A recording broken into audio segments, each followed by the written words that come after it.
Hello and welcome back to the Chattercade podcast, where I discuss media in the forms of reviews. I'm your host, Dranking Thomas Hughes, and obviously if you didn't catch my channel update the other day, obviously going forward, the podcast will only be available on YouTube, kind of like my original podcast back in 2020/2021. At some point in the future, I might reactivate the RSS feed and basically upload anything that obviously I've done between now and then, and I'll probably just do like a day, probably like a daily release for an episode, so at least it slowly catches up to where it needs to be. But until then, obviously, it's just going to be solely on YouTube. Other than that, nothing's going to change, so you can still technically access all the old episodes on those sites. I'll leave all the links in the description below, so you can still access them. And if I see enough, obviously, traffic on them being watched, then I might restart the feed sooner rather than later. But other than that, obviously, I mentioned that I'll be restarting the Man-Eater series next week. And this week, my focus was finally my top 10 media. So video games, TV shows, and movies of 2025. So this video is meant to... I was going to record this back in December when I did all my bulk recordings, but it never happened because I was like, no, I'll wait till start of January. So at least then I've watched everything I need to watch. I played everything I need to play, so I can say, okay, here's my official list. But then obviously with all the moving around and whatnot, I just never got a chance to record this until now. I mean, my mindset was, well, if I can't record it, I'll do like the post like I used to do when before I started doing the actual video on it. I obviously used to release the post on Instagram, but again, without access to my computer, that went out the window. But yeah, obviously, either way, we're gonna be cracking on with my top 10 media now, and obviously, I'm gonna do the top 10 video games first, then I'll do top 10 TV shows, and I'll end on top 10 movies. Obviously, I'm gonna go off my Google Notes for games and TV shows, and I'll go off my my Letterboxd account for movies.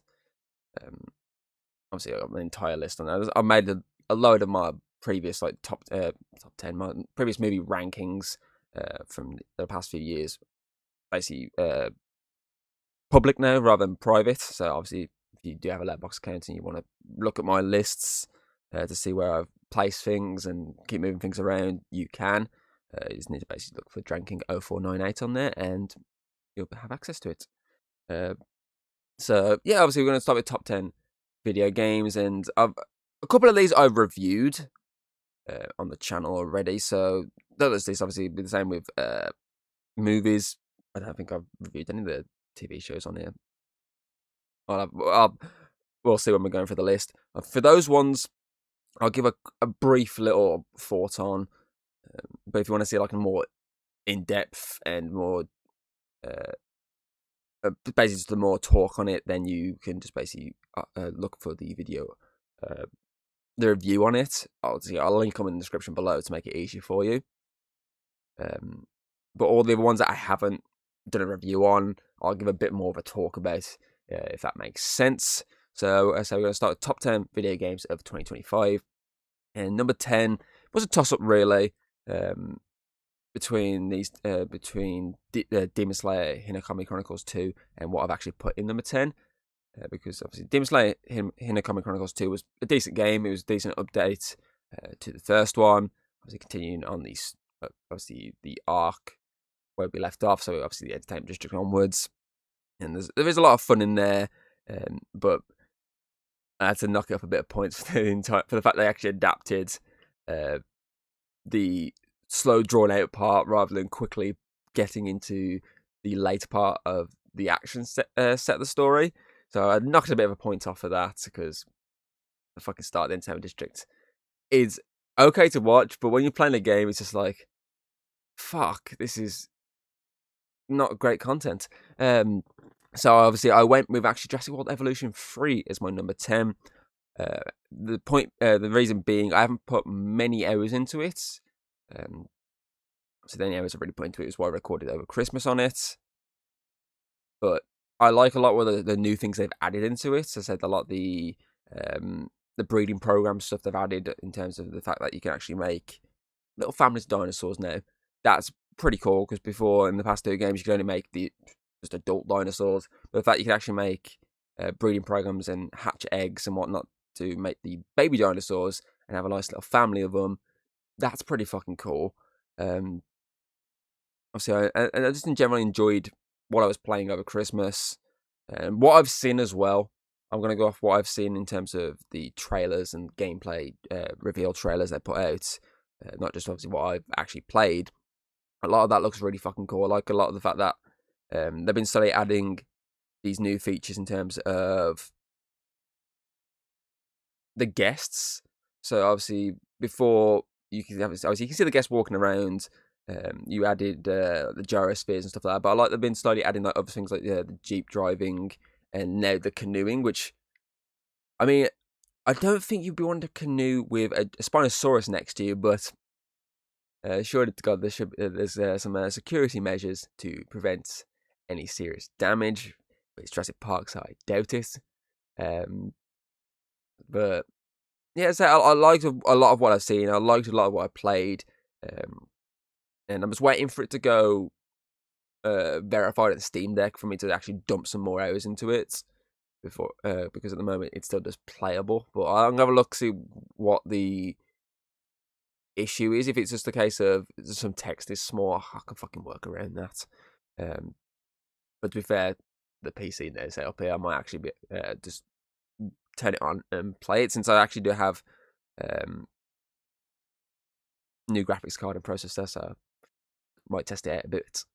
But yeah, so I feel like number 10 is a decent place to put it for the fact that I haven't put many hours into it. I put the same amount of hours into that as I have Demon Slayer. So I feel like one of them for number 10 was fine. So I feel like just number 10 is just a right place to put it. I'm looking at my list, and obviously I got just a few slots down. I obviously got the new Pokemon game. It's like, I enjoyed it, but I still saw its flaws. But I feel like, I prefer dinosaurs to Pokemon anyway. But yeah, so number 9 is going to be Repo. Again, another game I haven't put many hours into it. I played it, I want to say back in August with Hayden. Not recording wise, just a nice little chill session. I say chill session, fucking scream getting chased by monsters. It's not really a chill session, is it? I played it back then. Thought it was a pretty good game, and we played it over just before Christmas, which are the videos I put out over the New Year. And again, it was still a fun game. Obviously, it's probably better with more than 2 people, but for just having 2 people on it, it was still this fun horror co-op game in the vein of obviously other horror games like Content Warning and Lethal Company. These ones where they're terrifying as hell, but they are a lot of fun to play. Because I say I'm a bit dicey with horror games, but I'm okay with horror co-op games, mainly because I can try and put a lot more of the pressure on the other person with me, which is what happened when obviously Hayden and I played it back in August. She did a lot more of the work on it, whereas I kind of got killed very early on a consistent basis. Same for Headliners, really. I did the exact same in that. But for some reason this time around we did over the New Year, she died and I was the one that was actually pulling my weight for a change. But it was fucking terrifying. There's a lot of really weird ass monsters, and that's what I like with these horror games. The inventiveness with trying to create these creatures that are lurking. I say with Lethal Company, you had the fucking Bracken, that fucking giant walking around. It's like, oh, okay, this is pretty inventive. You got just like a basic bitch spider, but it's just like still fucking terrifying. It's a fucking spider. But with this, obviously, I haven't experienced a lot of the monsters in it, but what I have seen, not just from my experience with the game, but obviously watching other people playing it, some of the monsters look very unique and very terrifying. But I say I feel like number 9 again, not everything pretty much above 8 on this list I put hours into. so that's why they're probably higher. But as I say, yes, stuff like Pokemon and the WWE game could have easily gone into this list for me putting hours into them, but I feel like they're just going to miss out because I had a bit more of a better experience with some of these ones, even if I only put a couple of hours into. So number 8, I'm going to give to Peak. Again, another game that Hayden and I played just before Christmas. Videos went out just after Christmas, but for me, I was expecting, to be fair, for the fact I enjoyed Lethal Company a lot and games like Phasmophobia, I was expecting to enjoy Reaper a bit more than Peak. And obviously, one little session on Peak, one obviously quick run on it, I was like, okay, I might be leaning more into Repo again. Obviously, Repo here, sorry. But when I played a couple more attempts at it and we got a bit further up, and it was a bit more less dying straight away, I found Peak a lot more interesting. It was it wasn't as terrifying, obviously, for starters, but it was just really fun. It was just this, obviously, I like the fact that it does heavily require you to work together as a team, and if you don't, you're gonna fall. And yes, I know these games like Phasmophobia and Repo, Lethal Company, all these ones. Yes, there is that team factor into it, and yes, it's a lot easier when you work as a team to get the job done. It gets the job done a lot quicker. But with Peak, for the fact that it's one of those ones where you kind of have to take your time and kind of look around as well for like the energy to try and boost your energy back up and whatnot, and just in general trying to find the right path to climb. It's a lot more intriguing because obviously with that first run, we go one area which wasn't very high up, couldn't get any further up and kept dying there. And it took it twice. We were struggling there, but then I kind of went a different path and found a better way up, and we got to the next level. And I like the fact that the levels refresh. It's not as if, obviously, I'm gonna I'll go on this like tomorrow or whenever, and I'm gonna have the same map. Yes, you'll have the same map, but you have the same layout. I absolutely love that. That's a really cool feature to the game. And so it's just, I like the fact that if you're not paying attention, like I did when Hayden was like going, pull me up, then you can fuck up and that person's gone. But at the same time, I like the fact when they do die, they are still there. They're lurking around as a ghost. Whereas with the other games, when you die, most of the time you're just kind of watching a camera perspective, this person running around. Obviously, Reaper, bro, you kind of your head for a bit, in case you get resurrected, and obviously you can kind of talk through that head, but you're still just watching this camera perspective.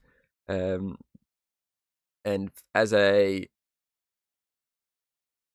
one that's still alive, all you're seeing is just either the dead corpse. Well, yeah, just in the dead corpse. I like with this one, you seeing the ghost. That is like this little ghost following around. It's pretty funny.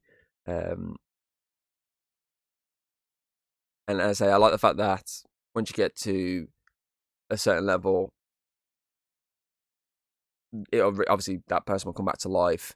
But again, I like the fact that you can still technically do this entire game by yourself. You don't need that other person. Where I feel like with stuff like Phasmophobia and that, the fact there's a lot of gear you need, you kind of need that second person just to take the load off, basically. And to say, yes, you can look at the same with this, take the load off in terms of energy consumption, but you know, I kind of, when I obviously did it, but obviously that one level by myself compared to when I was trying to do it co-op, I found it kind of a lot easier by myself, personally.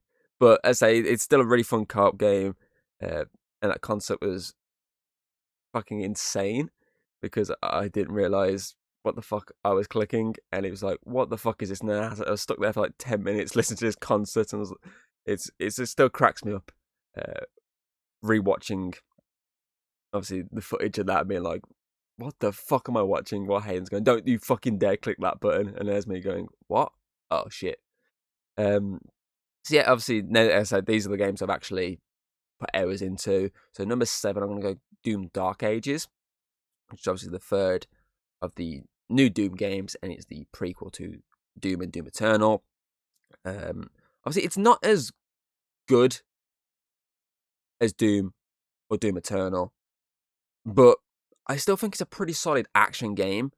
Yeah, again, the soundtrack isn't as cool as Mick Gordon's soundtrack on the previous two, but I still had a lot of fun with it. I liked a lot of the medieval feel to it. I liked his fucking massive cape. That was pretty cool with the fucking fur on the shoulders. That was really fucking cool. I like the idea of going, okay, instead of going forward, why don't we take a look back before these two games? Let's have a look at what he was up to prior to them, and in the process of doing that, we can look at these creatures he's fighting, or these obviously people we're seeing. What could they look like before then? Because maybe they've evolved since then, especially the monsters. So let's go with this medieval look. That was a cool design choice. The whole let's go with like a very medieval theme for this. Because this is the Dark Ages before, obviously, we knew Doom Guy for who he really truly is. And so there's a lot of cool features. I like the big mech stuff. That was pretty cool. Obviously, you don't get much of it. You get 2, maybe 3 runs in the mech suit, but that was pretty fucking cool. I like the idea of just running around fucking gunning stuff, punching shit in a massive suit. Because obviously, we always see these big ass fucking monsters and can't really do much about them. Normally end up having to get in the other ones, you have to kind of like get to like a big gun and activate it to shoot them and whatnot. But I like the fact that this time around you just need to get to this giant fucking ass mech suit and you can go around and beat the shit out of them. That's a pretty fun feature, and there's a lot of really cool features in it. But it's just not as good as the 2 previous ones, but it's not bad. It's still fucking pretty solid, and I had a really good experience playing through it. So then number 6 is going to be Assassin's Creed Shadows, another game that isn't as good as previous games, but I still had a lot of fun with Assassin's Creed Shadows. I mean, I put 80, 90 plus hours into this game, from the base game to the DLC they added late last year. Obviously, yes, again, it's not my favourite of the recent Assassin's Creed games, but I still had a lot of fun. My only real complaint, obviously, it's a discussion I've been having with someone recently, is the dual protagonist thing kind of does take a little sting out of it. Though obviously they're 2 core protagonists, you obviously got your actual assassin and you got your fucking brute in the form of Yasuke. It does take a little sting out of it because you kind of have to, before going into a situation, you need to make sure you're using the right character, or else, if you're going into a stealth situation, you don't want to be going around as fucking Yasuke because you get caught instantly. If you go into a massive battle, you don't want to be going in as Naue because you'll get killed if you're not careful. Whereas obviously all the other Assassin's Creed, I'm talking like Odyssey and Valhalla, both those games, their characters feel like both these characters combined, and that kind of worked better for me than having to kind of rotate between these 2 characters. So I don't mind the choosing between the male or female version of a character. That's fine. It's just the dual character did take a little sting out of it, though it did add to the story. In terms of gameplay, it's just trying to choose which one suits the situation better is kind of a bit annoying. I'm pretty certain I spent most of the fucking game as Yasuke, mainly because I was like, I can't be asked to fucking stealth. Which you can do in the other ones. You can go, I can't be asked to stealth. I was going fucking full Viking mode or full Greek god mode and fuck them all up. It's just at some point you go, okay, I wish I could stealth. Like, for example, the Dead by Daylight crossover mission, I was like, okay, samurai, I'm gonna fight this guy. I'm gonna go Yasuke. Oh, there's a whole stealth portion before you even get to fight him. Fuck, I'm screwed now. Took me about fucking 15, 20 minutes to get through that fucking section because I was stealthing around as Yasuke. But still, see, it's a good story. It's got some good music, got a good setting. It's still got a Assassin's Creed feel to it, even if obviously it's got this obviously full focus on this brute side as well.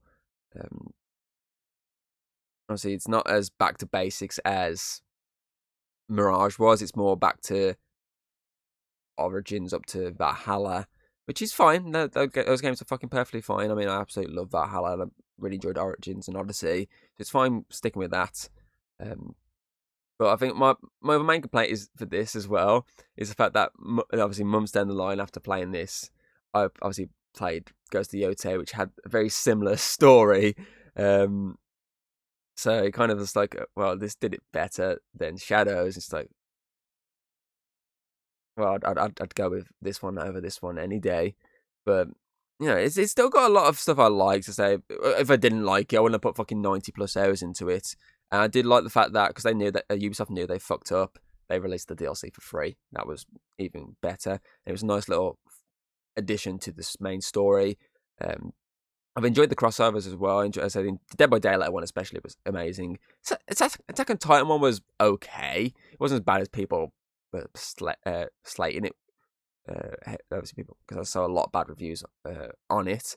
It was one of those ones where I went, okay, explain how this like logically fits into this universe because it doesn't really. At least with the Dead by Daylight one, you can explain it as like a spirit situation. Plus, obviously, just the fact that they had the Dead by Daylight mechanics in there before having this massive battle of samurais is fucking great. Whereas Attack on Titan, it kind of just it had the flying around with the ODM gear type. ODM gear is just your grapple hook. It had that to it, and then obviously you had the Titans. It still felt out of place in the game, but it was still a cool little experience. I'd say, but yeah, so it's Assassin's Creed Shadows, solid enough game, nice addition to the series, and roll on Assassin's Creed Hex. I think is the next one. Hopefully that's less of dual protagonist and more just a single protagonist. I suppose the only good thing with the dual protagonist thing is the fact that obviously with the male and female for obviously Odyssey and Valhalla, one was canon, one wasn't. So at least this kind of is the same as Origins, where they're both canon. But at least Origins, it was the case of, well, this is your character the entire game. You're just doing this character for like 1 or 2 missions. Same with obviously, well, Syndicate. They kind of tried to do a Syndicate with this one.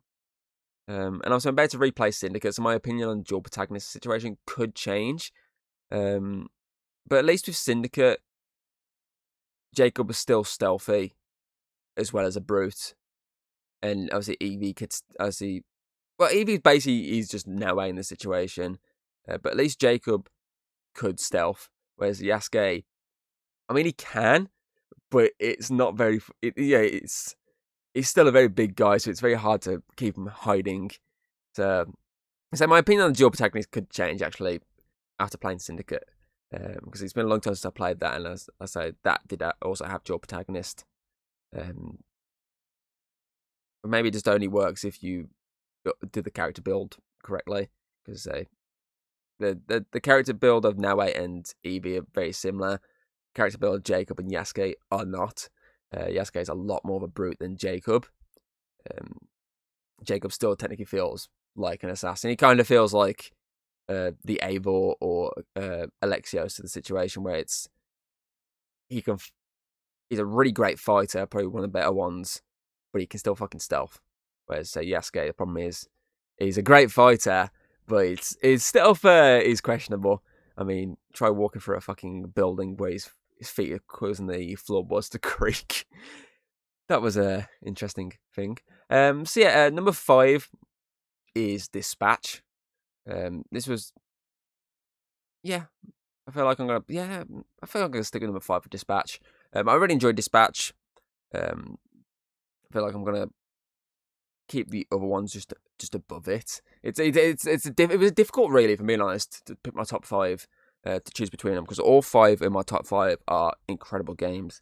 Um, I think Dispatch, for it being the shorter one, is what's going to keep it at number 5. But it's still such a great game. I mean, visually it's great. It's got this really great story. It's got so much humor. It's got great characters. And it's got some decent gameplay. Pretty basic gameplays. I would say it's got your Telltale, quick time events gameplay, and then it's got this, obviously, the dispatch screen gameplay where you're kind of sending heroes to locations. Yeah, it's a very basic gameplay, but it didn't require anything over the top. Its main focus is that story, and it fucking nailed this. I mean, not just that, it nails the music, it nails the characters. It's a really fun superhero experience. And for the fact there's not many, obviously you don't get many Telltale games nowadays. I think the last one I played was the Expanse one. Was that the last one I did? Obviously there's still Wolf Among Us supposed to be coming out at some point. Obviously there is this Star Trek one that's kind of Telltale-esque, but it's not Telltale. But as I say, for the fact I love Telltale games, to have another company have a crack at one of those type of games, and not actually basing it off IP, making their own like characters, story, and everything, is excellent. So I'm a big fan of the superhero genre and the comic book genre in general. So to see them build that into this new world, this new boys-esque universe, because as I say, it's very brutal, it's very dark. So it's essentially animated boys, and that's great. I say, absolutely loved it. And Jeffrey Wright's character is just fucking hilarious, and I'm hoping they do a second game. It is a shame it kind of got looked over a bit at the Game Awards. I'm guessing probably for the fact that it's episodic. When the last episodes kind of went out, it may have been a bit too late, really, for it to be fully acknowledged. But at least it got one little nod in one of the categories. I can't remember which category it was off the top of my head, but at least it got one. Actually, was it the player's voice one he got nominated for? I can't remember. But yeah, it was, as I say, great experience. At some point I might sit down on the channel and play it. Obviously, you have to have the censored mode because there's a handful of nudity in it. But as I say, it's everything you want from a Telltale-like game. Great story, fucking better visuals than Telltale, and some really great characters. So then, as I say, number 4 is a game I have reviewed, so you can check that one out. Number 4 is Split Fiction. Really fun co-op game, really good follow-up to It Takes Two. Not in terms of story, but in terms of, obviously, just this their next game that the creators have made. It's a great one. I think I try to prefer this or It Takes Two, if I'm being honest, because both have their moments. I would like to sit down and replay this game again. It's like It Takes Two, if I'm being honest. I want to sit down and play them, but I think what stops this from going any higher is the fact that you are kind of fucked if you haven't got anyone to play it with. But the fact it's a game that solely requires co-op and requires that second person. If you don't have that second person around, or you don't have that second person that wants to play the game, cough Hayden, because she doesn't like the stress of these types of games. Obviously, you kind of fucked. And as I say, I had a really fun experience with Alex when I played it with him last year. And obviously not when it first came out, but I think it's like a week or so after it first came out. I had a great time playing with him over the course of a month or so. And as I say, I'd like to sit down and play at some point again. But as I say, if you want to actually listen to me talk about it properly, then obviously I will link it below. So then number 3, I'm going to go with Death Stranding 2 on the beach. Again, another one I reviewed already. had a really great time. I put the hours into that much that I platinumed the game, which took me fucking forever. It took me the entirety of a week off from work to do that. And even after that, it took me further than that, because obviously I remember doing the story and having it all done before I took my week off in July, I think it was, last year. I remember taking the week off and then just going, okay, I'm going to just do all the side stuff now that I've done the main story. And I remember it just taking me so many fucking hours every day. It's the point of, I look at the time and go, fucking hell, it's like 10 o'clock, 11 o'clock at night. Better turn it off and go to sleep. I remember it taking me forever, and then I still had a little bit left to do.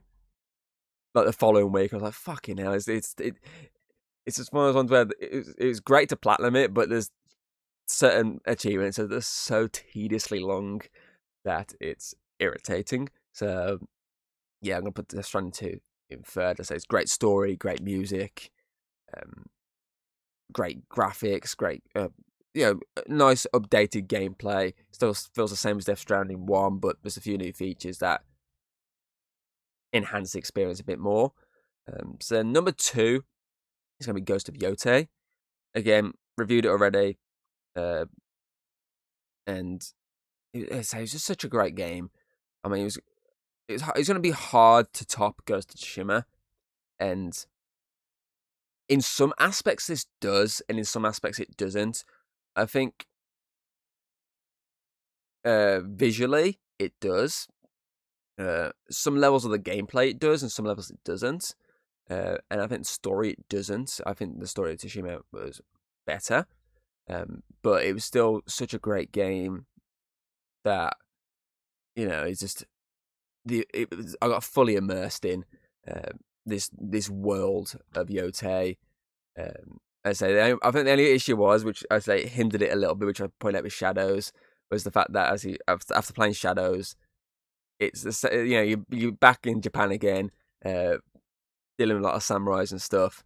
You're dealing with a very similar story of this like group of individuals killed my family, or did something to me, burn my village down, burn my house down. So it's like, now I'm gonna go hunt them down one by one. It's like, well, it kind of hinders it because I've already fucking experienced that fucking story once. So it's kind of a bit annoying, and that kind of did hinder it a little bit. But for the fact this was better than Shadows in terms of its story and its characters, that did help a lot. So yeah. And then number 1 is going to be Clair Obscur Expedition 33. It was just such a great game that I didn't think I'd play, because obviously I didn't really see that much about it. I was sort of like, I heard about it. I didn't actually hear too much about it. I knew the name. I knew obviously a lot of people were praising it, and obviously then kind of was like, oh, you should play it. It's really good. And then when I played it, I could not put it down. It was just, for a first time game from a new studio, it was just outstanding. And so it was a year where I was expecting something like Death Stranding 2 or Ghost of Yotei to be the standout ones. Similar to Dispatch, Clair Obscur just took me off guard, and it just surprised me to how great it was.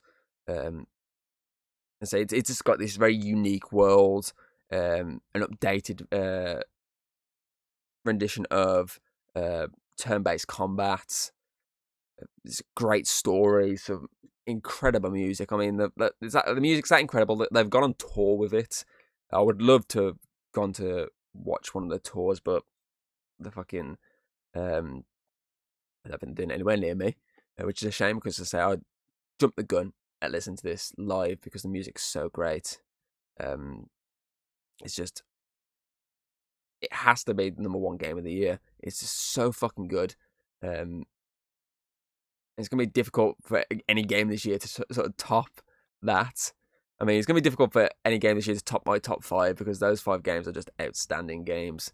As I say, if you want to hear more on Clair Obscur, Ghost of Yotei, Death Stranding, Split Fiction, it's all those ones. You can check out the links I'll put below,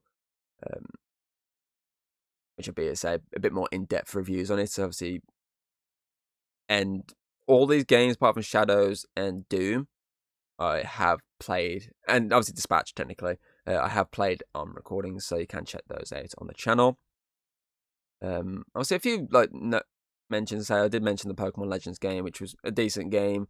It just about misses out on this list. Obviously, WWE 2K25, it's just another WWE game. It's it has its moments.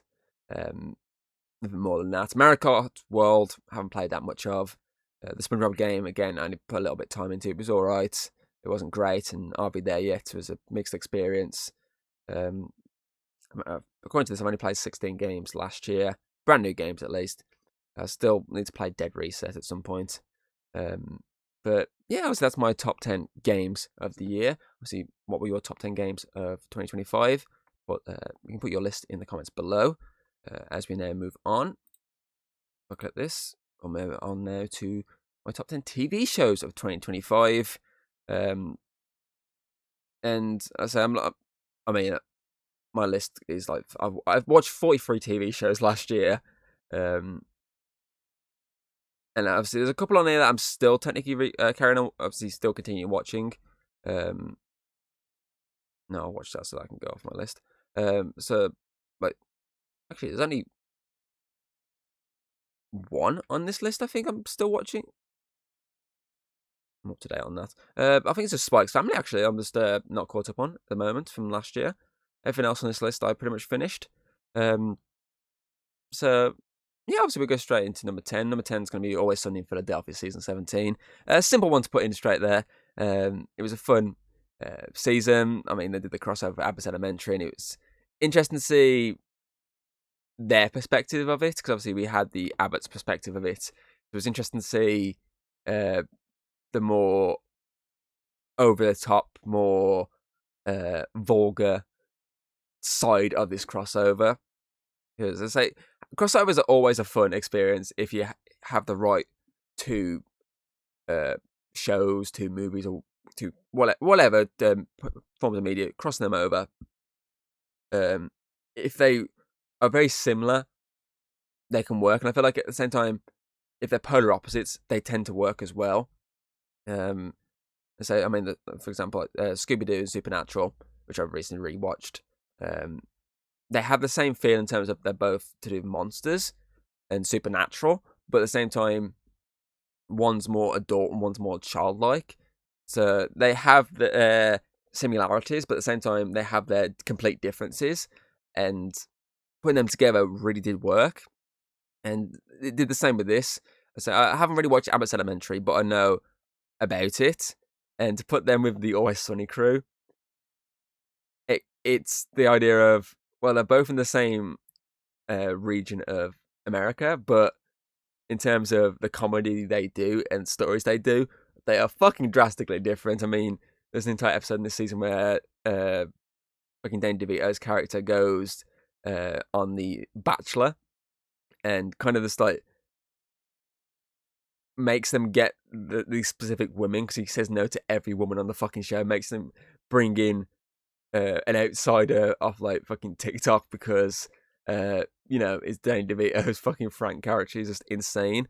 There's a whole episode where they making and eating these spicy peppers, and it's slowly driving them insane to the point of fucking Mac and Dennis are driving an ambulance around and end up crashing it. I see fucking Frank's in trouble with a lawyer because of basically some shenanigans he's done.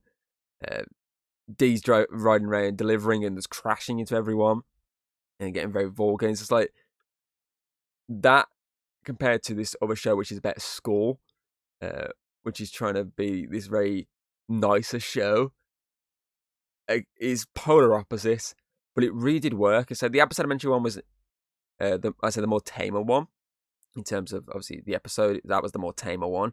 Whereas I said then you do the Always Sunny take on the crossover, and it's just okay. So this explains a lot of this stuff that's going on in this show, and it also explains what the fuck Dennis has been doing the entire time since he doesn't want to be seen on camera.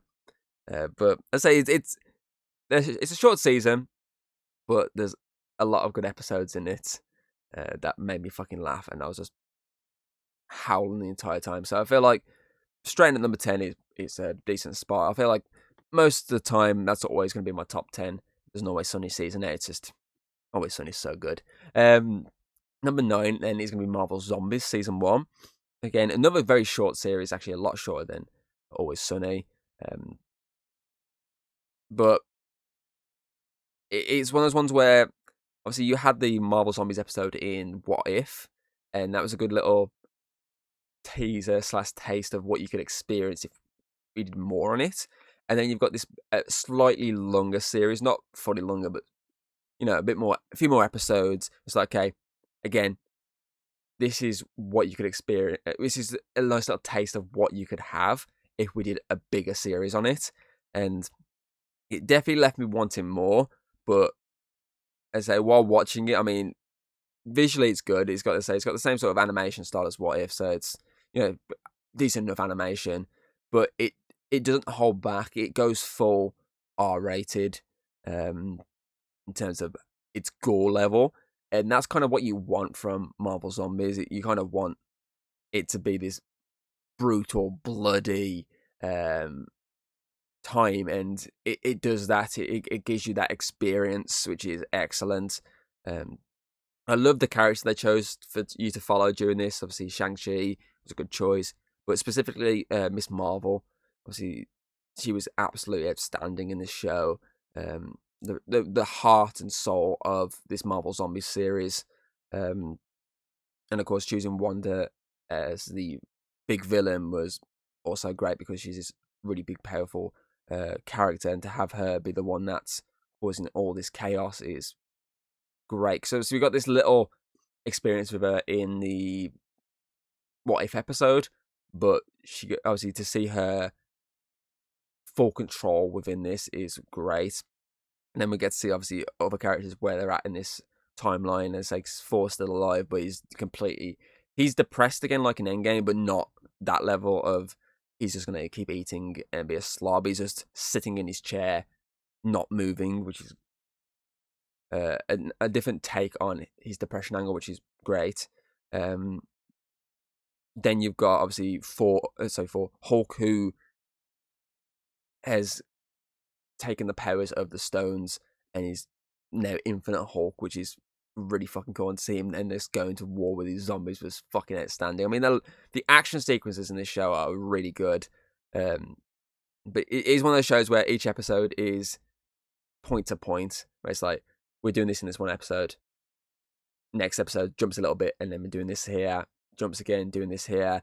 So it's a very simple show, but it's still one of my favorite animated Marvel shows that I've done in recent times. And as I'm hoping we get a second series, because it's left me wanting more, which, as I say, is what it kind of is there for. So then number 8, I'm going to give to Alien Earth Series 1. So I'm a big Alien fan, big Predator fan, and to see them bring Alien to the small screen was always going to be an interesting thing to watch. And it was okay, how can you handle this? And obviously they chose the right person behind it. They chose obviously the guy who did obviously Legion. So they chose the right person to handle this show, and he did a fucking pretty solid job with it. There's some new interesting ideas he's added to the lore of Alien. I said the idea of these simps being like the next generation of simps. This new breed of simps, I should say. That was an interesting storyline. So just seeing the alien action was fucking great. And I'm always gonna be a bit positive when I see Adrian Edmondson popping up, because I fucking absolutely love the Bottom TV show. To see him actually in this universe that I love is just fucking amazing. So it's got some really good action sequences, got some really good alien action, it's got some good practicals, it's got some good visuals. It's got a really good story. And so again, it's another one where there's a lot of stuff they can still tell in terms of story-wise, and I'm looking forward to another go at it with a second series, because I had a blast with first season. It was just a fun experience, especially after the back of Romulus. Romulus was this great return to form in terms of the movies. For them to go and bust out this TV show straight away, it was just like back-to-back great alien content. That's what you want after all these years of not really getting to that level again. I mean, yeah, the first two Alien films, which were excellent. Alien 3 and 4 dipped off. Prometheus and Covenant. Well, AVP 1 and 2, again, never really hit that same height. Prometheus and Alien Covenant, again, still never really hit that sort of same feel as the first two. But for them then to go, okay, let's try and look at this franchise once again and try and actually create something good here. You know, we're eating well with the Alien franchise, not just the Alien franchise, the Predator franchise, which I'll get to in the movie section of this video. We're eating well on both accounts. So number 7 is going to be Only Murders in the Building Season 5. Another one that's always pretty much in my top 10. Past 5 years, it's at least every season's pretty much been in my top 10 because it's such a good show. It's always interesting to try and figure out who the murderer is. It's not just that as well. It's a show that's got such a good cast. I feel like if it didn't have this great cast, it wouldn't have lasted as long as it has. It wouldn't have been as interesting or entertaining as it actually is. But Steve Martin, Martin Short, and Selena Gomez make this show so great. And on top of that, the guest stars enhance the experience of it. Obviously, this time around, Christoph Waltz, Keegan-Michael Key, Logan Lerman, why can't I remember her name? The one who plays Bridget Jones. No, it's got top of my head. Obviously, they enhance it because it's always the case of, okay, which one of these guest stars is the murderer? And I like the fact with this one, it hits more at home for these characters for the fact that the victim is a friend of theirs. Yes, you got two victims in this one. You got this guy that they don't really know that much of, but he's he's part of he's basically like a mobster type guy. But then you got the doorman who's been in the show since the beginning, who's known these characters longer than obviously we've known them, because as I say, we get a lot of flashbacks in this to when he's younger, when he's meeting them over the years, and for them to do a series where the victim is more of someone close to them. Because in the first series, it's someone close to Selena Gomez's character, and then obviously series was it 4? Where it was obviously the stunt double for Steve Martin's character. Obviously, those are obviously, if you ignore for us as an audience, obviously it's back-to-back hard-hitting ones. I think for the fact that he doesn't play heavily into the plot as well, he's always someone you see going around, he's someone that's nice, he's not really hurting anyone. I feel like that makes it much more of a sadder victim. And as you go into the story and start learning more about why he was killed and whatnot, it's just like, okay, that's pretty upsetting. So we've obviously the stunt one in season 4, at least it was the case of, well, it was just a case of mistaken identity. She got killed because they thought it was Steve Martin. So it's that one was like, oh, okay, I feel bad for her because she died because she's designed to look like that character. Whereas this guy he died trying to save this hotel that he's absolutely loved throughout his life. So that's a bit more sad, I think. But it's also great seeing the Paul Rudd guest cameo, because they can't have a season lately without Paul Rudd appearing in it. That's what I think. That only season 1 he's not appeared in. He appeared at the end of season 2. He was the character victim in series 3. He was the Irish guy in series 4, and then obviously he was a robot in this one. So, yeah, obviously, number 6 is Stranger Things Series 5. Obviously, the final outing of Stranger Things, which was spread out over the course of, 2 months? It was November and December, then technically New Year's Day as well. Obviously, the ending got a lot of shit. Got shit on a lot, the ending did, but I didn't mind it. It was a very safe ending. And yes, you can argue try something inventive, but at the same time, if they try something inventive and it completely fucked up, you're going to be looking at a lost situation. Or here's me trying to think of another show that ended badly. The Flash, where it's this long running show that was really good up until a point, and then the back end just lost it. Game of Thrones, another one. So for them just to go, okay, let's go with this safer option in terms of ending it, was probably the right choice. Obviously, I love Stranger Things since the start. I'm not going to shit on it entirely. I love season 1, always season 5. I was upset when they cancelled the Telltale game. That was something I was looking forward to. I'm looking forward to the animated show that's coming out this year. This is a show that I've always loved from the start. I mean, I still remember the first time I watched it. I remember it being like fucking like it was during the summer where it was like really fucking hot, and I literally just could not sleep. And I just like, you know what? Let's see what this show's like, and I put it on. From that point onwards, I was absolutely hooked. And obviously, season 4 and 5 when they came out, I just couldn't put them down. Obviously, for the fact how long the last couple of episodes are, it's understandable that they split this show across a few sittings. But at the same time, you could probably argue that kind of fucked it up a bit, because obviously if an episode wasn't as hard hitting or what people wanted, when you waited this like month for this next episode, you could argue, okay, maybe if you've released it all at once or in a close proximity, people might not have shit on it as much, because it might have been like, oh well, I waited a month for this next episode after this like last episode dropped. It wasn't very good. It was a waste of a month. At least if you put it all together, it wouldn't have been, you wouldn't have had that argument. But you're never going to please everyone. It's as simple as that. You're never going to please everyone, especially not with a final series, because there's stuff that people would have wanted to have seen, and stuff that people would have wanted them to do a bit more into. But so as far as final seasons go, it wasn't bad. It kept up the same feeling as the previous 4 seasons, and that's all I needed. That is generally all I need. I didn't need anything too fucking wow. Yeah, that would have been cool, but I'm fine with what we got. I'm not gonna fucking completely slander it.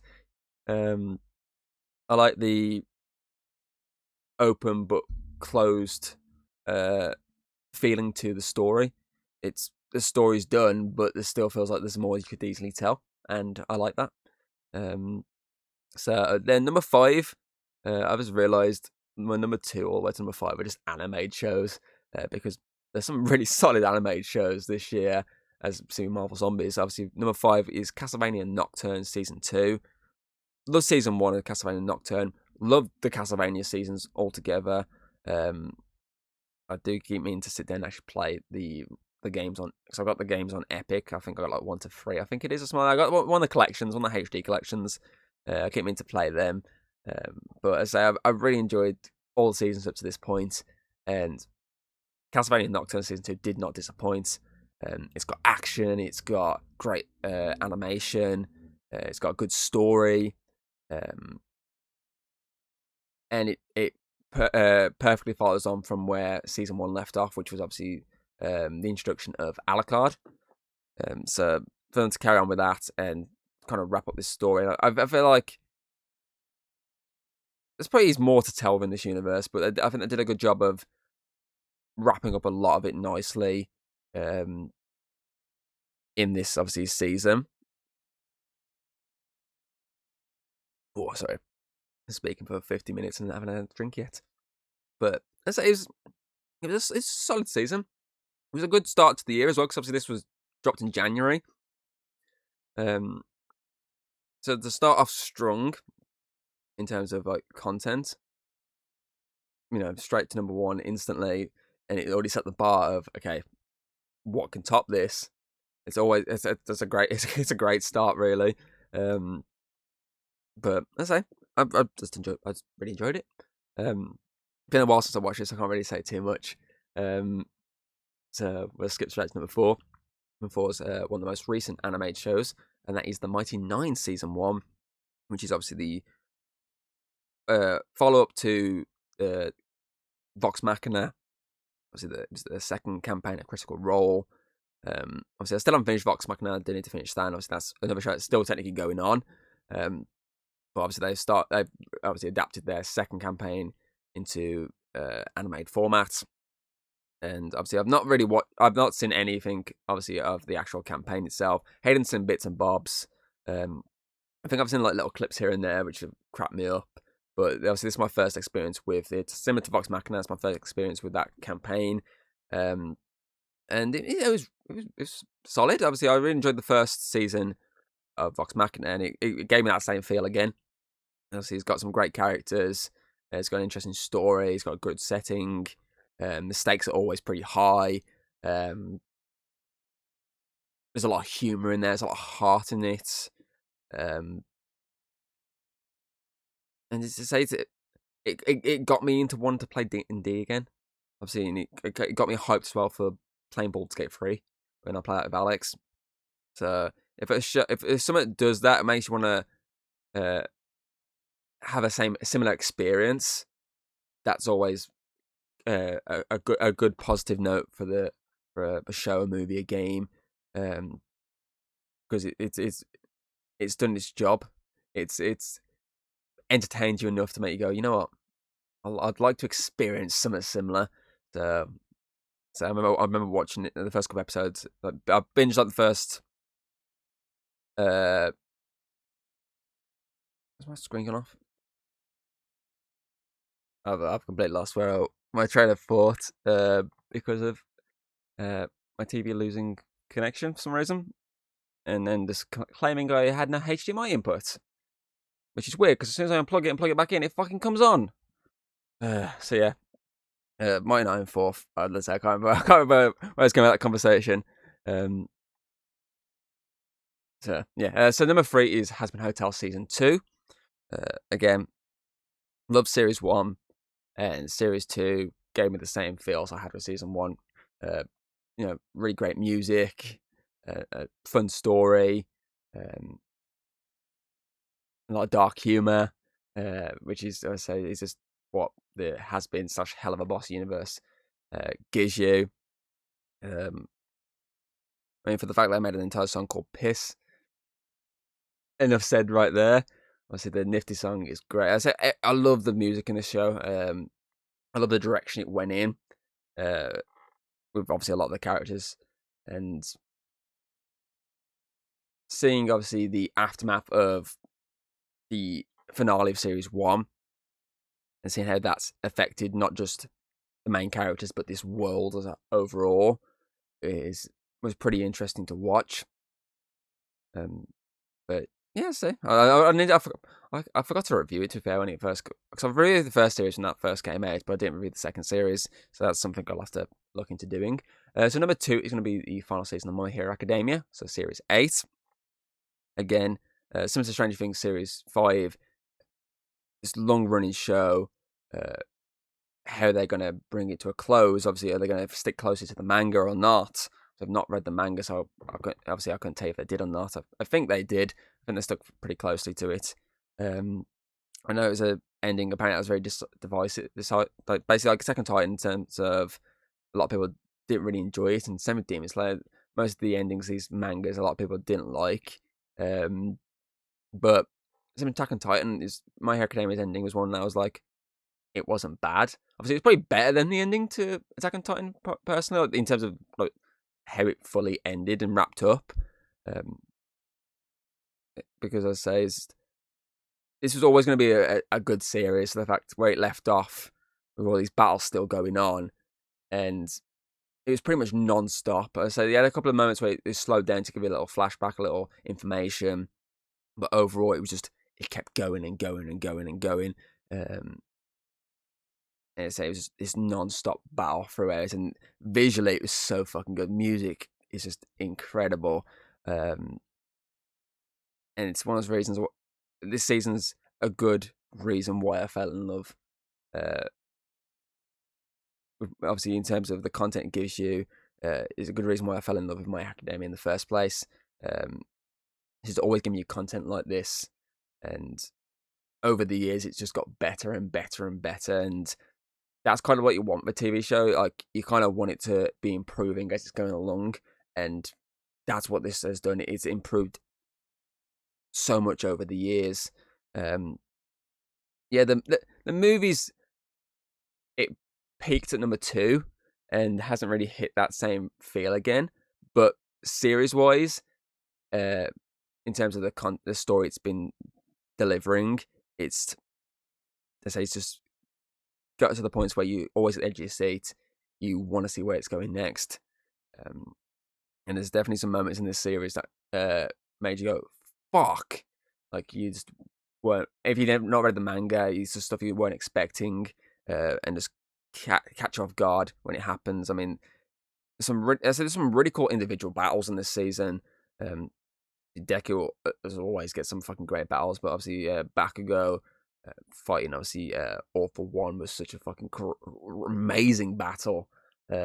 Yes, there's a very Avengers Endgame Portals feel to the back end of the show, but I'll look past that because that's kind of, what you expect from these type of shows eventually. It's like some sort of do type of moment.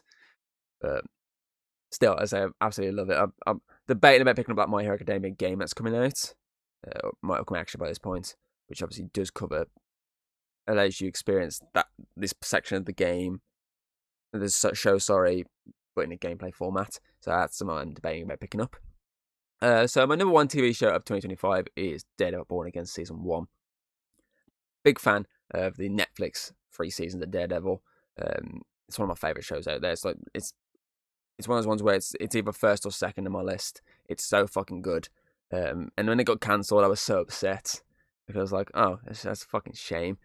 Hopefully they'll bring the characters back in some format in the MCU. So we had the little experience with the character in Spider-Man, which is obviously got the experience of Matt Murdock. Then obviously She-Hulk brought Matt and Daredevil back. It's like, okay, hopefully they use him properly.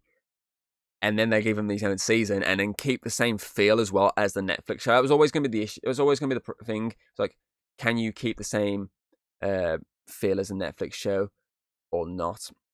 And for me, they did. They matched the tone perfectly. To see these characters in this world that we have known since like 2008 was Iron Man. To see this world, them fully join this world is incredible. Little cameos from characters from other shows and other MCU stuff was great. And just seeing their journey continue is just something I'm so happy about. And obviously, I'm absolutely looking forward to Series 2 because that trailer they dropped with the Jessica Jones, obviously, first look was so good.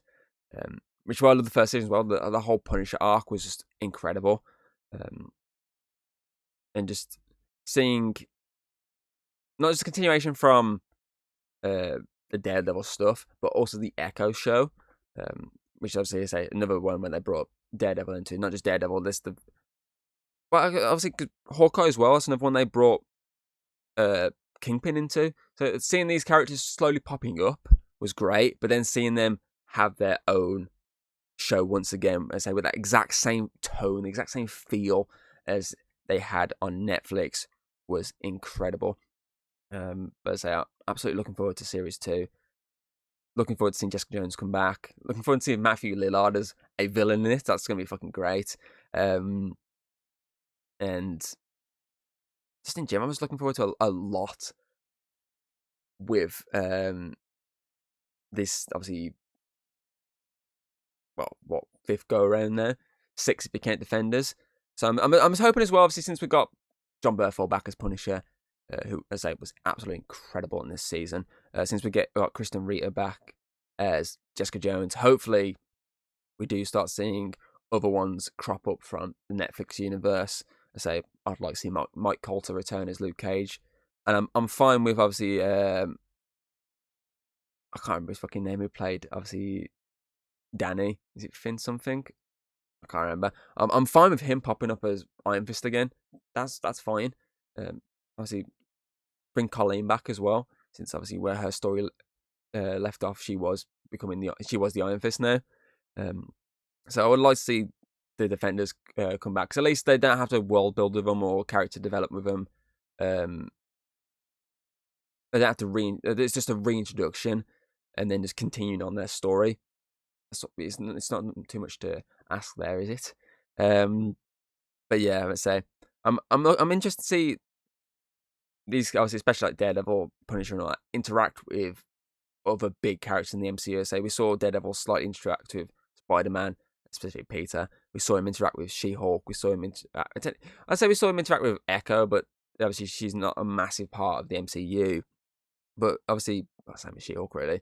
But we've got a slight interaction with him and Peter, and it's like, okay, this is interesting, because here, obviously, he might interact with, I don't know, someone like Hawkeye or someone like the Hulk, actual Hulk, not She-Hulk. So that's something interesting. And same with Punisher. Obviously, we got Spider-Man coming this year, which he's in. So that's gonna be fucking interesting. So I say I'm interested to see how these characters fully interact with the rest of this universe. But I feel like for the fact that it's been since 2019 since we had a Daredevil show, it doesn't miss the beat. It's got everything you need. It's got action. It's got drama. It's got a more grounded approach to the superhero, the MCU world, and it's a solid Disney Plus show. That possibly may have got topped by the Wonder Man show this year. Let's just hope Daredevil Series 2 is as good as Series 1, because I say it's going to be a fight between that and Wonder Man for the best MCU show of 2026. But yeah, other than that pretty much is my top 10. Obviously, I say other things I could reference. The season 27 of South Park was incredible. 28 wasn't as good. The third part of Cobra Kai was fun. Obviously, we had Peacemaker Series 2, which was an interesting continuation. We had, obviously, Andor was, I don't know, I wasn't as hooked with this one as I was for Series 1. It had its moments later on, but the first half was a bit hit and miss.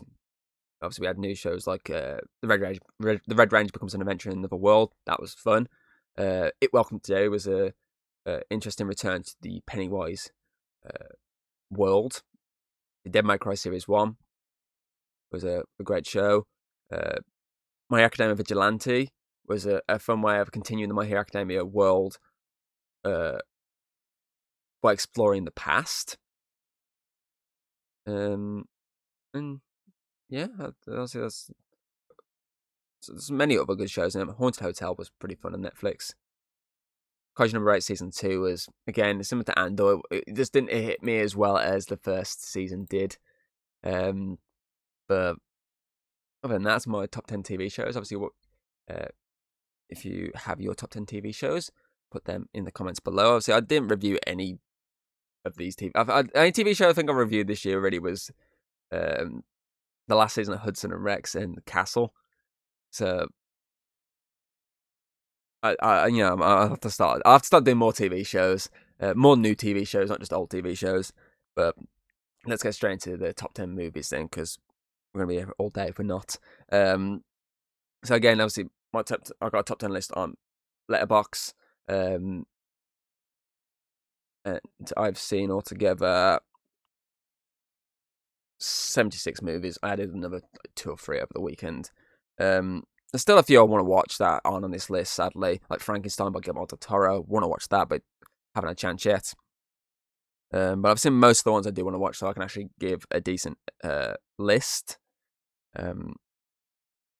So go straight into number 10. This was a dicey one. It was between these two. It was between two superhero movies for the number 10 slot, and I'll tell you the other one in a bit. So number 10 is going to be Fantastic Four: The First Steps.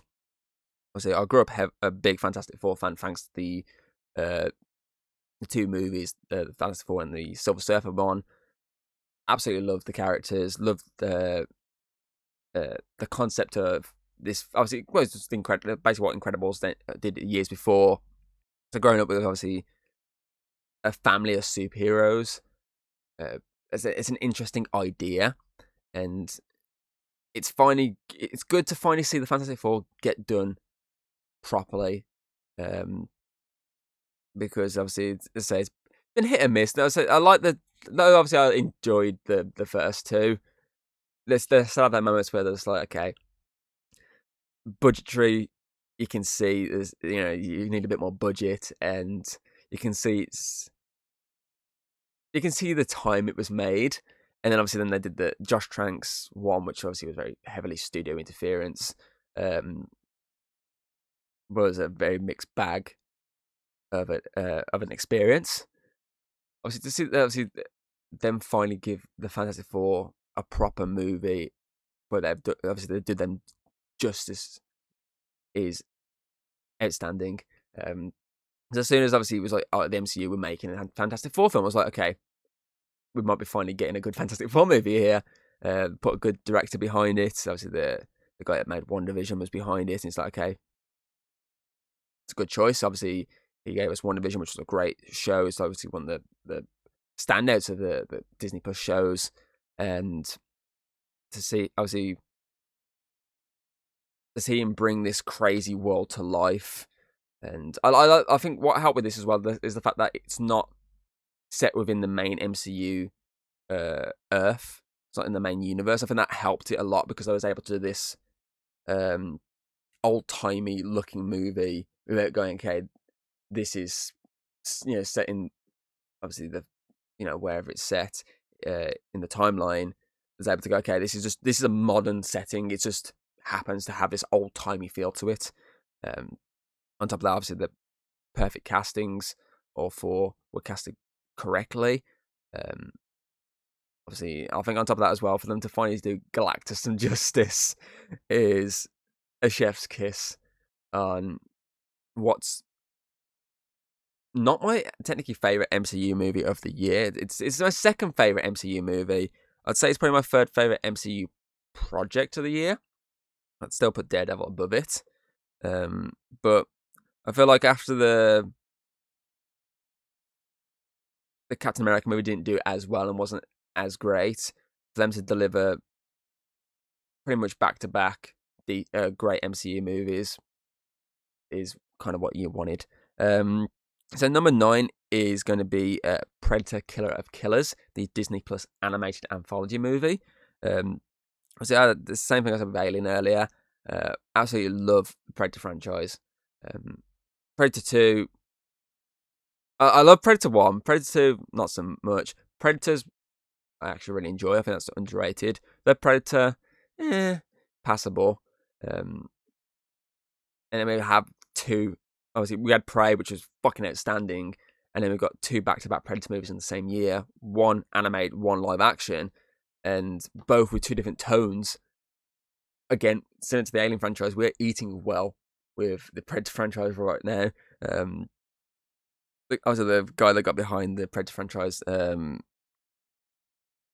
his fucking name, the director? Dan Trachtenberg, I'm probably pronouncing that wrong. Obviously, he's perfectly bringing this Predator world back to life. And Killer of Killers was a breath of fresh air for the franchise. It was something different. Going animated was absolutely a perfect choice. Obviously, a lot of people love. Obviously, I liked seeing the setting where obviously of Prey. That was such a good setting, and it was always the question of then where could you take the Predator franchise? What other setting? What other era of time could you see this Predator interact in? And for them to go, okay, Vikings, samurais, World War. For them to go, okay, let's set it in this times was great, because honestly, they could do an entire movie on these settings. They could easily fill out an entire 2-hour movie, an hour and a half. If obviously an hour and a half to 2 hours, they could easily fill that out with one of these settings. But to get like a little teaser, at least, to what it would feel like, or if it never happens, at least here's what we could have had was great. I think it was a great story. I liked all three stories. I liked the fact that all three had different predators. Obviously, you got the more brute in the first one. You've got the more stealthier in the second. You've got the more tech savvy one in the third. Is great. I think if I was to rank the anthology parts of it, I'd probably go Samurai. So the Japan part of it's a second story, first story, third story. I'm not really going to get the fourth story to it because that's obviously the combined. That's just the big ending. But I like the fact that they did these little stories and they all link up at the end. And not just link up at the end, they set up, obviously, the reasoning. Obviously, they kind of add a bit more lore to the Predator universe in the sense of what goes down after a movie ends. What happens to the heroes of this movie? The hero that killed the Predator. Well, the Predator's basically come and kidnap them and make them fucking fight to the death. That's something unique and interesting. So I'll give them that. But I say it's pretty cool to see the franchise go animated, because it kind of makes me want to see that AVP animated film that has apparently been sitting completed and unreleased. It kind of makes me want to watch that. That kind of makes me want them to release that, because I say it was such a good movie. It got me hyped to see where they would go with Badlands later in the year. So yeah. So then number 8 is obviously a movie I reviewed. Did I review Predator 1? I can't remember if I did or not. But obviously, number 8 is going to be How to Train Your Dragon, the live-action adaptation of the hit animated movie. Obviously, again, I reviewed this earlier in the year. No, I didn't review Predator 1. So I won't really talk too much about it, but it's a solid adaptation of a beloved film. It had the same feel as that animated one, but on a grander scale, and visually it was fucking stunning.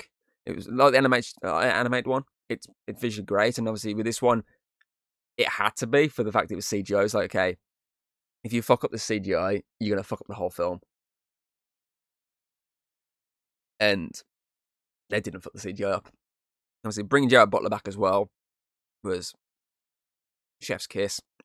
It's obviously, and there they've cast Cate Blanchett once again for the second one, which comes out next year. Looking forward to that. So yeah, obviously number 7 then is Wake Up Dead Man, the third Knives Out mystery movie. Obviously, I watched this one and the first one in cinema. I didn't watch Glass Onion because, COVID.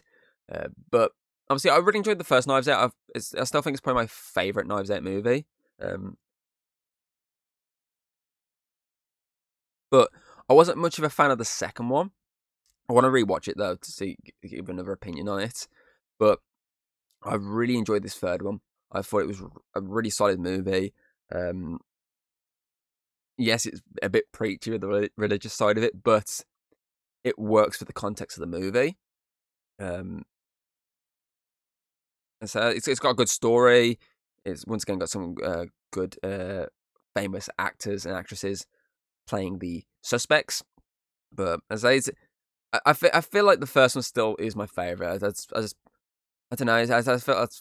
I just enjoy too much about that one to say it's not my favorite.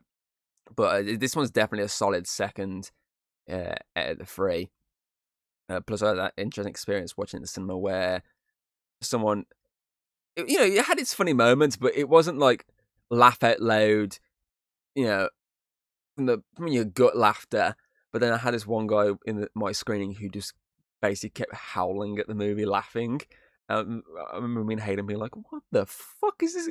Like, is this guy watching the same film as us?" Like, yeah, it's funny, but he's laughing at some of these jokes that aren't fucking mega funny. It's like, what the fuck? Like that just adds to my experience with this movie a little bit. So yeah, obviously number 6 then is going to be Thunderbolts, which I say is it's my favorite MCU movie of the year of 2025. One of my second favorite MCU projects. I think Daredevil just tops it for me. But to see this band of side characters given their time to shine was absolutely perfect.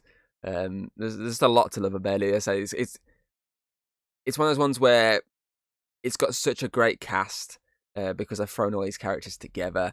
Characters from the Black Widow side of the MCU, characters from the Captain America side of it, the Ant-Man side of it.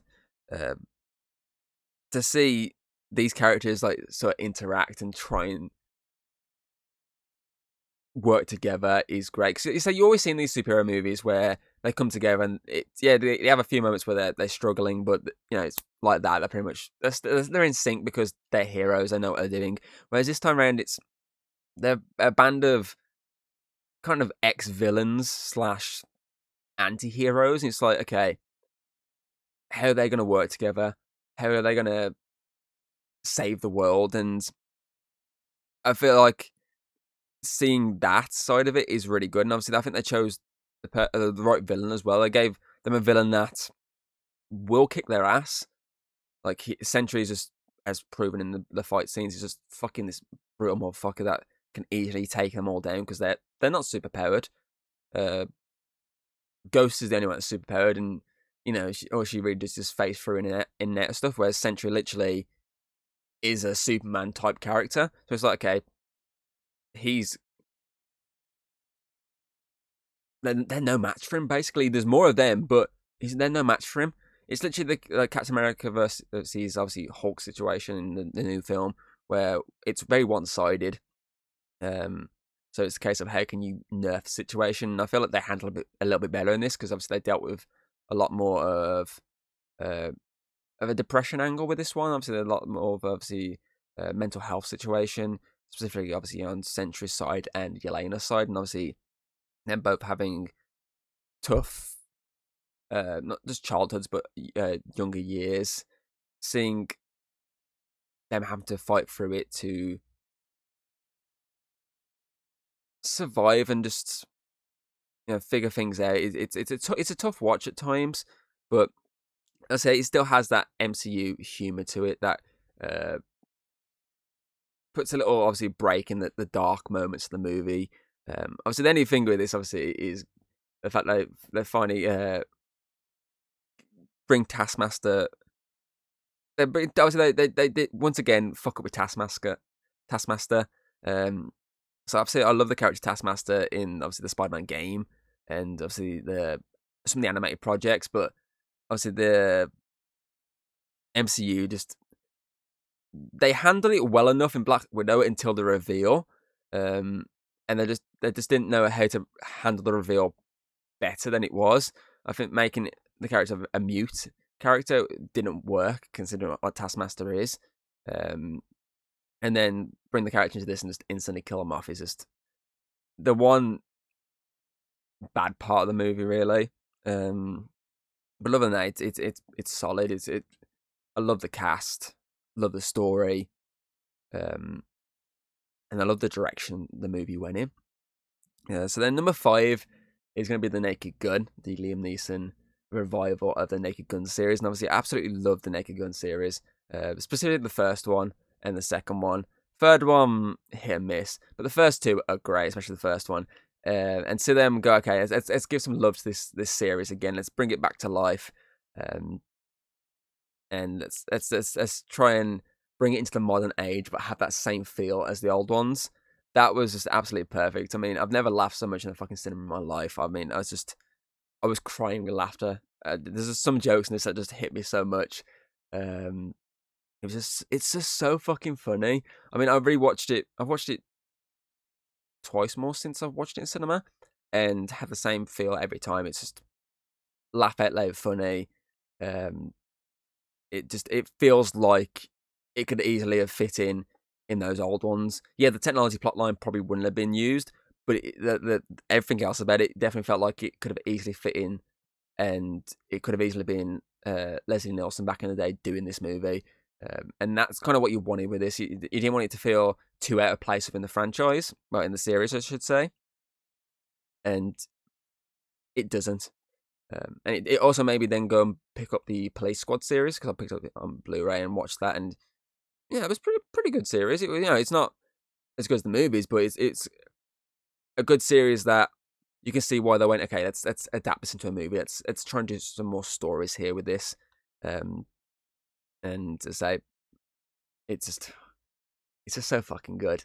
I think the first one's still my favorite, but it's definitely my second favorite in the series. It's just Liam Neeson, fucking perfect choice to bring the character to life once again. Plus that Batista cameo is just fucking so fucking hilarious, and that snowman scenes are so fucked up. It's everything you want: comedy, fucked up humor at times, dark humor, and it's just so fucking funny. Number 4 then is going to be Black Phone 2. Obviously, this was one that's going to be okay. How they're going to bring these characters back on the big screen, because the first one's just so fucking good, and it didn't need a second one. So it was all a case of how are you going to make a second story? What more can you tell? And for them going for the fact that obviously they've got the supernatural element already in place, them to explore that more and go the Freddy Krueger route and bring that into this universe was a good choice, really. It added more to the story, added more stakes to the fact that he could get you basically in your dreams, Freddy Krueger style. That added more stakes to the story. And I like the fact as well, it's added more background to the story, added more to the family side of it, because obviously it explained more of what happened to their mom, and obviously the fact that because the first one told you about her abilities, but it never really delved too much into her. This one does, and I feel like adding more lore to this story is what they need to do. Yet you can add more content in terms of the horror side of it, this grabber side of it. You can add more content then, as I even add him doing this, going for your dreams and stuff. Yeah, go for that. But you need something there to keep people invested in the story. And I feel like telling more of their family tragedy and linking it more to the grabber was the right choice to do. I think the setting as well was perfect. I like the finale when it's all snowy and he's ice skating, attacking them and all that. That was fucking really cool. I like this isolated feeling. They're trapped. Obviously, the entire time in the first one, he's trapped in this one room. I like the idea that they're all trapped in this one campground and they're being hunted by him. That is great. And I like the fact that they gave her a lot more to do in this one, the sister character. Because she was an interesting part of the first film, but he was always the centre focus, obviously the lead. So I like the fact that they invested more into her character, since she's the one with the psychic abilities. It was a really solid movie. I really enjoyed it. It was pretty equal to the first one, really. So yeah, obviously number 3 then is going to be Predator Badlands. Again, obviously Killer of Killers, a breath of fresh air for the Predator franchise. It, as people said, Disney-fied it because obviously it went a bit more tamer. But it was interesting to follow the Predator around rather than the human around. Obviously, because we do have a humanized character, but it's still a synth following around. But the fact that they went, okay, how does a Predator get to the rankings they need to get in their obviously tribes? Well, they go hunting, which is obviously what we see in the other movies. We're seeing the hunt, but we're seeing the humans stopping the hunt, basically. It's like, okay, what if we got to see the hunt be completed from start to finish? And instead of being a human hunt, what if it was, let's say, a monster hunt? What if it was hunting down like this massive beast that no one really wants to hunt down? So seeing that was pretty cool. I think that it's got some great characters and some really great action moments. Yeah, it's not brutal like the other Predator movies, but it didn't need to be. It just, for the story purpose, it just didn't need to be this, this spine ripping out kind of moment. It had moments like that, but it found a unique way of getting around it because obviously it wasn't humans that were dying, so it wasn't able to get this 18 age rating. It got, I think like a 12A over here, because he's doing the spine ripping out, but to synths, he's slicing stuff in half, but it's aliens that's spewing green blood and shit like that. It's like, okay, that is a unique way of getting around an age rating situation with a franchise that's known to be 15 plus. So I'll give them a lot of credit for finding a unique spin on this horror franchise. So obviously, I like to see them actually. I'd like to see a second one to this. I'd definitely like to see Badlands 2, and see them explore the character Deck a lot more. With his obviously new compatriots, especially where it left off with the fact that he's now going to be going toe to toe with his mother. The whole point of the film is he's building up to a confrontation with his father. Now his mother's coming to deal with him. It's like, okay, there's a family drama to this Predator movie. That's something I didn't expect to see from a Predator film. You expect it from the human side of it, not from the Predator side of it. And that's something unique for this franchise. And I think that's what makes it stand out. So I mean, 3 back-to-back Predator movies that have just been outstanding in their own right. So obviously, Prey's still my favourite of the 3 recent ones, but they've found a way to bring the franchise back and put unique spins on it. And that's what makes it stand out at the moment more than the Alien franchise. Of the Alien franchise, obviously, they went nostalgic with Romulus. They tried to make it very much Aliens. Alien Earth gave a different spin on it. But Predator, I mean, Prey gave a completely different spin on the movie. And then obviously, Hero Killers went with the animated route and anthology route, and added more lore to this universe. And then this one went the Disney-fied route and made it a bit more tamer, but still feeling like a Predator movie. So I like the path, not just as I say, not the Predator franchise going in, but the Alien franchise as well. I like the fact that Disney have finally struck gold with these 2 franchises, stuff that Fox just weren't able to do. Plus, I say I love the ending of this movie as well. I like how Deck evolves throughout the movie to being this, obviously showing his smartness, showing the fact they can adapt to a situation now, and that's what makes him probably one of the more intelligent of the Predators, of the Yautja. I mean, for that fucking whole natural look he gets at the end when he's got the fucking different creatures that he's killed throughout the movie. The fact that he's got like his own little fucking little lizard type creature on his shoulder that spews acid, which is meant to be his laser beam. That's fucking. I mean, the design of him at the end is just fucking amazing. So I like to see them use that a bit more, but obviously it'd be interesting to see where they go with the Predator franchise on the next century, because I know this wasn't like a massive hit at the box office, so hopefully doesn't hinder it too much, and we do get Badlands 2 at least. To say another Predator movie. Heck, I'd take another animated Predator movie personally, especially where the animated one left off. I mean, technically Prey 2 is a possibility because of how the Killer of Killers end credit scene was. So there's a lot they can do with this franchise, and I'd like to see where they can go with it. Because as I say, I absolutely love Predator movies, and I love the direction they're going in. So then, obviously, my top 2 movies it was a struggle between which one I preferred more than the other.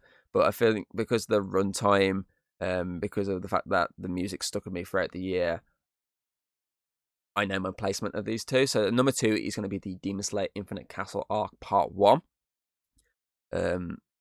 Obviously, again, many times I've said this, I've absolutely loved Demon Slayer. There's many videos I've done on Demon Slayer, which I'll link all below. And obviously, I've just had a great enjoyment of the franchise, and obviously, it's what got me into reading manga as well. So obviously, I've read the entire series, so I know exactly where it ends. And this movie is a perfect adaptation of the first section of the finale. Obviously, it's got everything you want. Again, music, visuals, action, the backstory obviously enhances characters, specifically the villains, showing why they went down the path they went. So yes, it's a long ass film, but it's a long ass arc, so it's understandable that they'd have this long feel. Obviously, it'd be these long run times.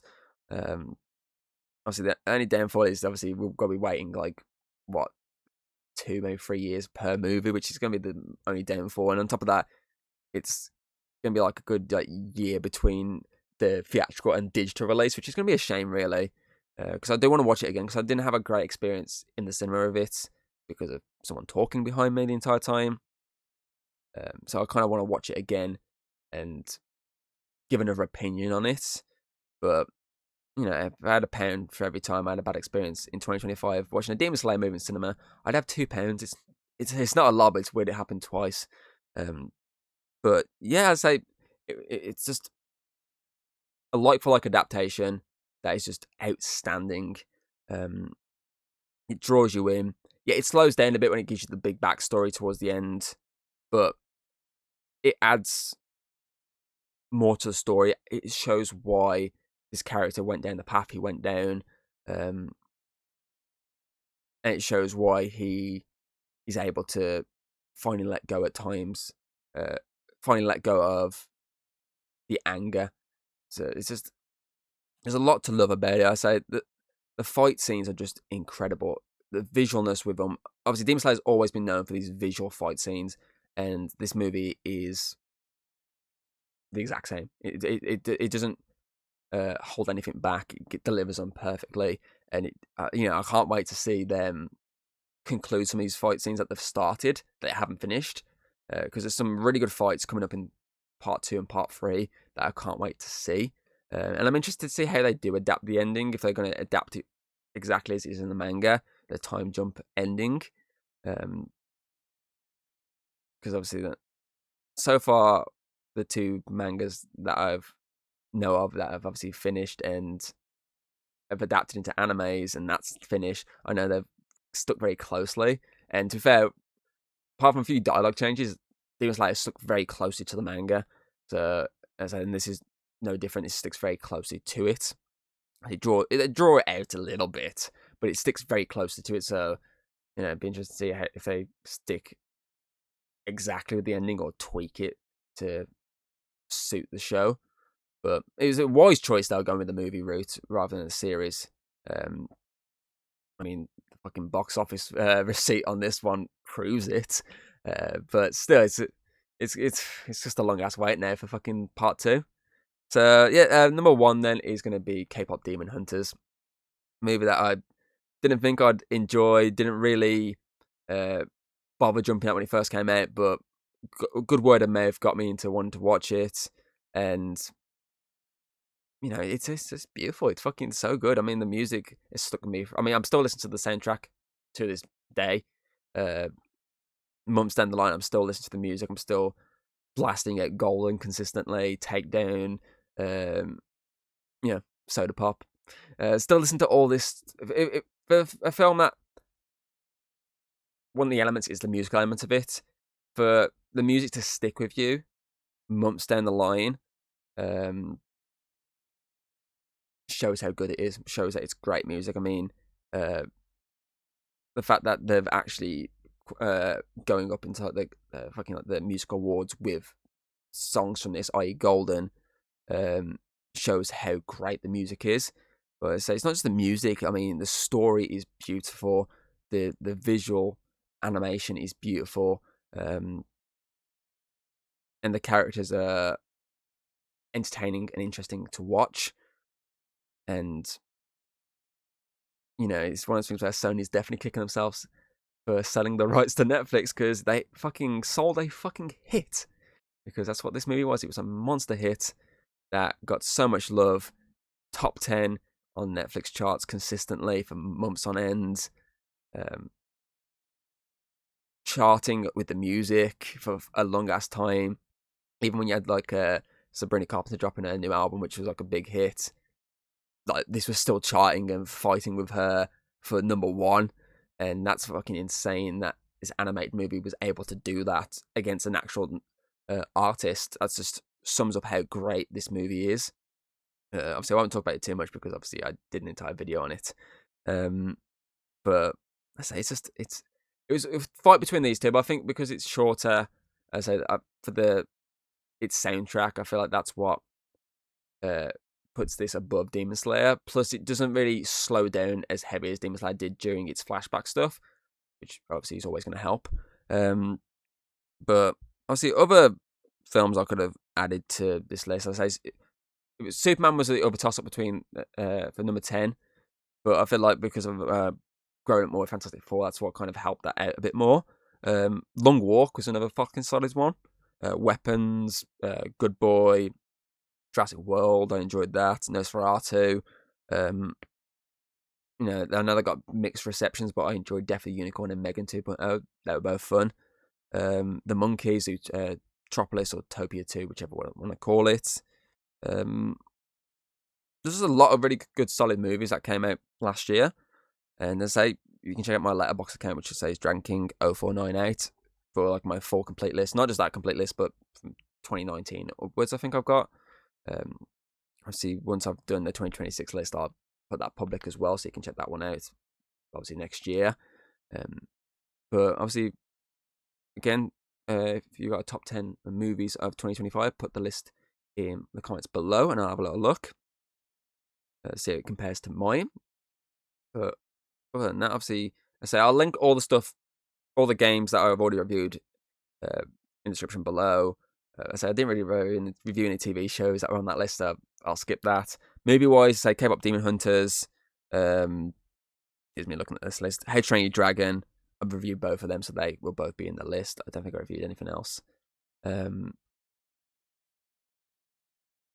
I review Fantastic Four? I can't remember. I don't think I did. So I'll link all that in the description below, so you can check those out at your leisure.